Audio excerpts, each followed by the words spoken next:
cider.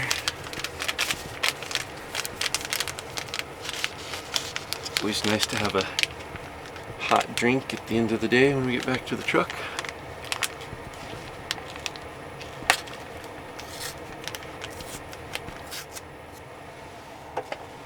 We had a fairly eventful night last night. About 2:30, a pack of wolves moved in about 400 yards from camp and howled for about 2 hours.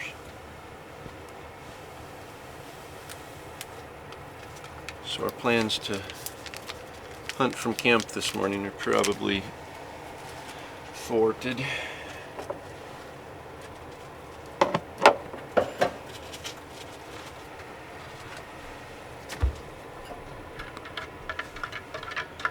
Randy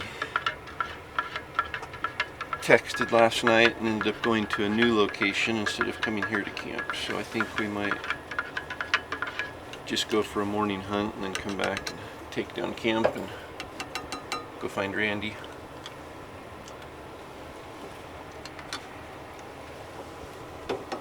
Had we seen a bunch of elk yesterday, we might be more tempted to stay here, but we did not.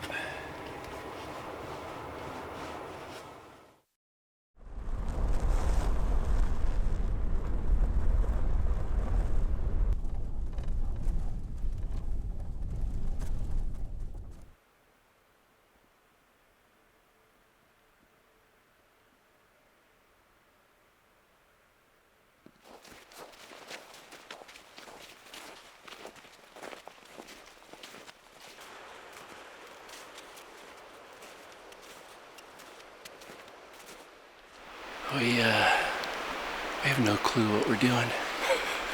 At least we look good doing it in our orange.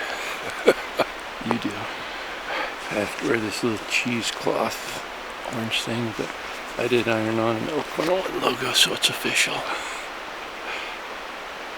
We spent most of yesterday morning driving, just trying to learn the area a little bit, because it was dark when we got here, it was dark when we got up. We found an area that we thought looked good and was away from people, so we did, 7 or 8 miles hiking. Yep. It was a good looking area. And had we been there 3 or 4 days earlier, I think we would have been into elk, but all the tracks were heading north, either from the hunting pressure or migrating, but we really didn't have a clue what to do today. Randy ended up about 70 miles from here where he's camping. And we were just too tired last night by the time we got back in to head over and meet up with him. So we thought, well, we'll go for a little hike this morning and then go back and take camp down. So we did take a quick little drive this morning just to look at some new area, but there were people everywhere. There were, I think, 9 people at the one trailhead and 12 at the other. So we came to this trailhead. There's no one here. I don't know if that's a good sign or a bad Exactly. sign, but I think I'd rather hike where there are no elk and no people than where there are 4 elk and 20 people. So we did last night about 2:30. The wolves piped up right 300 yards from camp. So we jumped in the truck to drive an hour to the nearest town and get a wolf tag. And as we were driving, Donnie said, "You can't use a wolf tag for 24 hours after you purchase it." So we turned around and came back. So undoubtedly, we will see wolves today and not be able to shoot them. Yeah. But it'll make for a good adventure and a good story. As long as it takes John to get the camera turned on and pointed in the right direction, it probably wouldn't matter anyways. Had a rough day and a half, so we have to start blaming stuff on the cameraman. We're gonna hike this trail. Goes like 4 miles up the canyon. Zigzags up the canyon. It's super steep on both sides, but if we can get up here and start glassing some tracks or something, we'll be hunting. That's our update. That's our plan. It's been pretty boring for us, so I can only imagine sitting there watching this adventure through YouTube is got you scratching your head, but you know we're gonna dig as deep as we can to make an adventure out of it.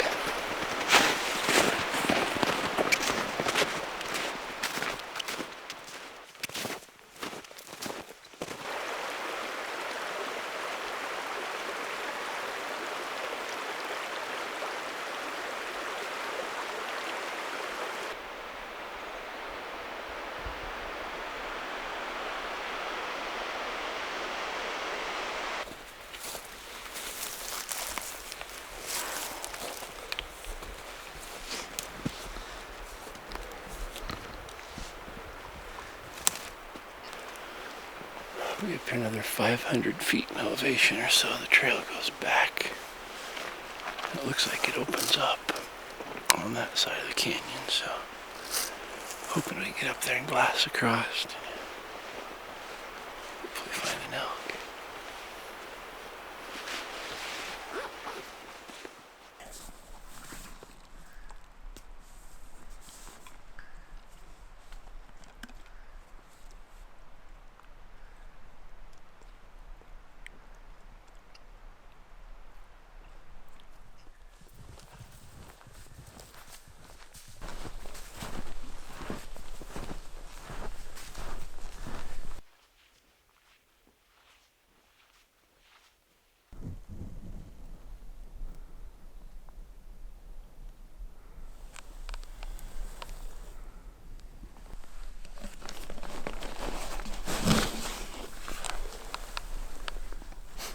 I swear, this wasn't my idea this time. John said, "Why are you not bugling?" I don't know. We haven't seen any elk tracks. It's November 5th. We're like 9,500 feet. And we're almost at 10,000 feet. Anything below us should be able to hear us. But if John wants me to bugle, I'll bugle.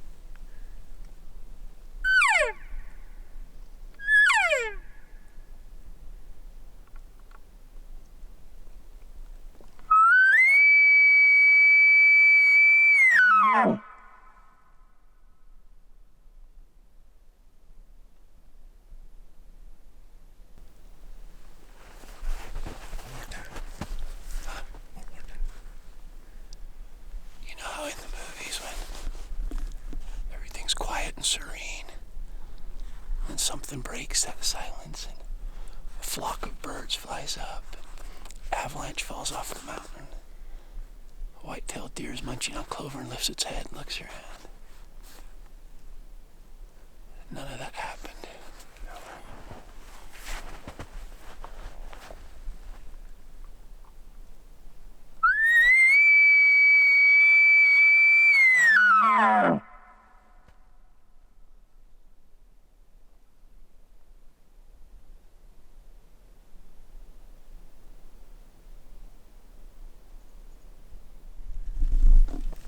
You know why nothing answered us, don't you?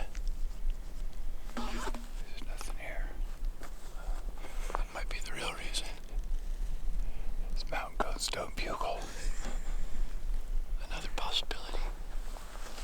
I was thinking more along the lines of, we didn't drink any Bugleberry Ignite this morning. I did.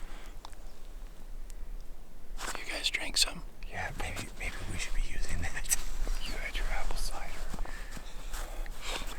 But it was warm. Mountain Ops be so disappointed. It wasn't even sleepy cider.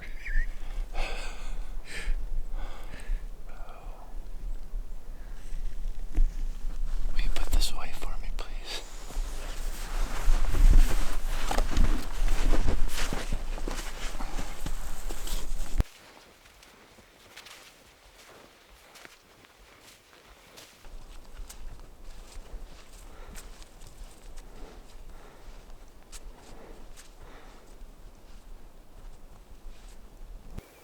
They say that as you get older, you get wiser. And if that's the case, we should be turning around and going back the way we came. But that's not the case. We haven't seen a single elk track in 5 miles. We've climbed basically to the top of the drainage. But just in case there's something over the next ridge, we're going up and over to check it out. Instead of turning and going back down the drainage we came up, a side hill up above the mountain goats, get up on the main ridge, and drop into the next drainage. There's a small little part of me right now that's saying, You're foolish. But the bigger part of me saying there might be a big bull up there.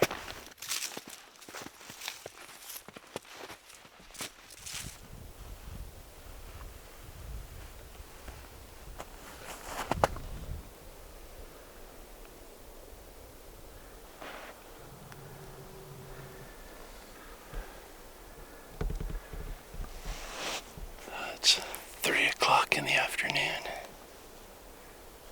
And we've just found our first elk track. They've been all over up in here on these open hillsides 4 or 5 days ago. Like there are a lot of fresher tracks at the top of this chute over here. Get over there. If we're getting some fresh tracks, we might have a chance.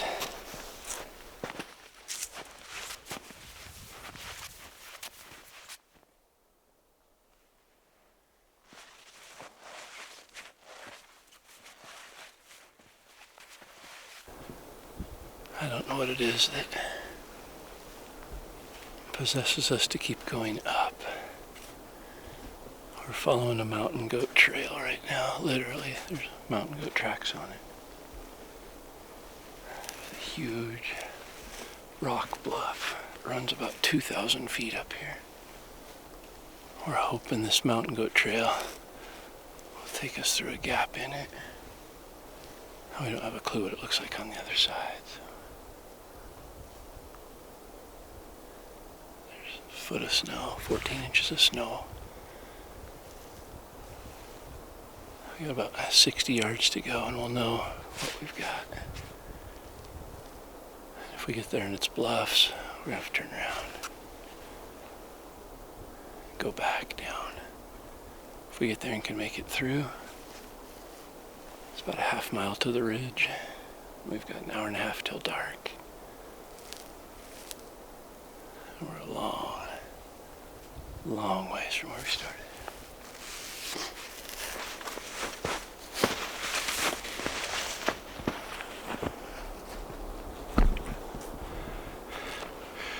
There's spots on this mountain goat trail where the mountain goat have slipped and slid like 15 feet, and we're following right in their footprints.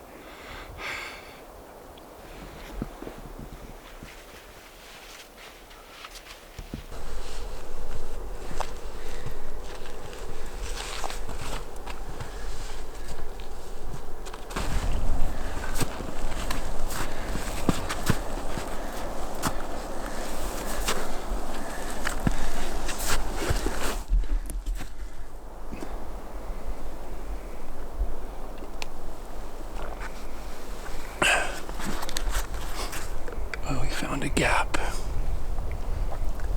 It's about 12 feet wide.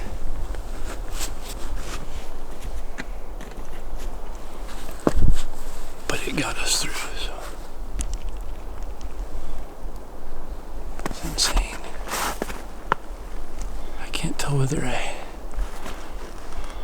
hate rifle elk hunting or if I just really like archery elk hunting. It's so much nicer when you can bugle and locate them. Know if you're killing yourself by climbing 3,500 vertical feet. Or if you just wasted an entire day of elk hunting to get here. Lungs are feeling it. Yeah. We're still following the mountain goat tracks. Thank goodness they knew where they were going.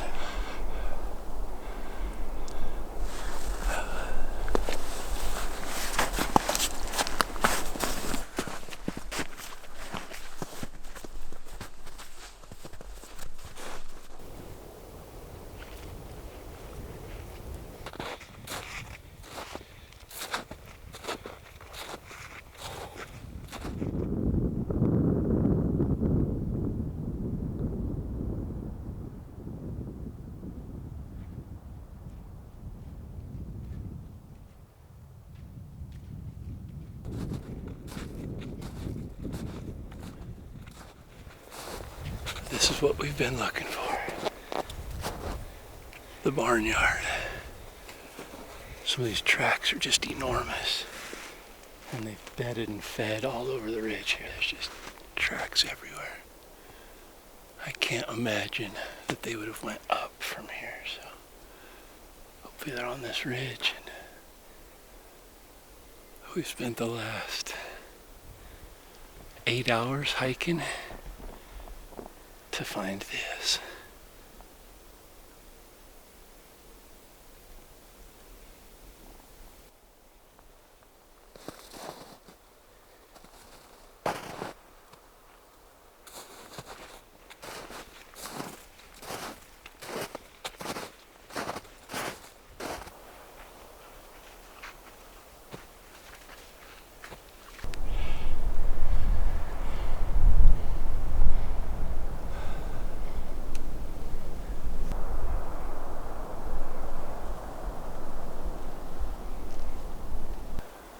Well, we don't always make the wisest decisions. When it comes to life or death, we're going to err on the side of life. We got about 45 minutes of daylight, and just judging by the terrain in here, it's just rock bluff and rock slide. We've got 2 rock bluffs we have to navigate here, and it looks like there might be more on the other side. We know there's an open chute down here. It'll take us back down to the bottom in the way we came. Which stinks, because I was hoping to get down here and glass all of this open country we haven't touched yet, and then come out the bottom. But if we had 3 hours of daylight, we'd take a chance, but with 45 minutes, it's not worth it. Clear at the top. What's crazy is the elk tracks are still going up from here. There's that far ridge, 1.5 miles over there, is just pounded with elk tracks and trails. It's definitely the migration path. I'm sure the cows have moved through there and the bulls are just hanging up here somewhere, but not today. Not for us. Not today.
We got camp taken down and we are relocating. Randy texted from his inReach and said bull down, and sent us a pin to where they're at. So I think we've got about a 2-hour drive.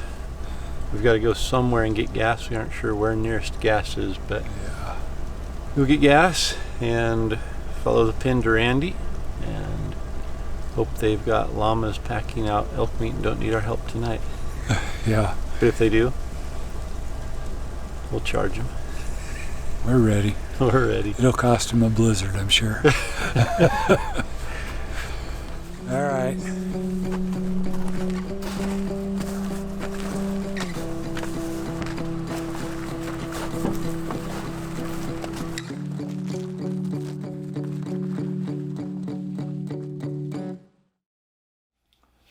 Well, it got a little hairy. My legs still hurt from that. I don't know if we've talked about it, but Donnie's been nursing a bum knee pretty much all summer, all fall. Got a couple injections into it. And Yes, it helped, but hikes like that definitely irritate it. Yeah. Donnie spent too many years skiing and ski jumping, and now he has bone on bone, and so there's been a couple episodes where I've made comments about we'll have to see if Donnie's okay with that, or ask Donnie how he's doing, or people have commented Donnie looks a little peaked today. It's nursing knee pain. Episodes when we shoot an elk and Jesse points at me and says, Donnie will pack it. Oh, my knee. No, today started off, we went to an area that Randy had actually told us about, and he said there's a trailhead there, but nobody really goes there. I think there were like 9 vehicles plus 4 horse trailers or something. So we went to Plan C, and ended up, we started to drive into town, which was like an hour and a half drive to the nearest town, to get a wolf tag, because last night for about an hour and a half the wolves were within 300 yards of our camp howling, and there must have been 8 or 10 of them, and they howled for about an hour and a half straight, and we thought tomorrow morning we're going to go get a wolf tag. And we got 10-15 minutes towards town where we got reception, and Donnie jumped online to make sure the place we're going had wolf tags, and just happened to check regulations, and you can't hunt for 24 hours after you purchase the wolf tag.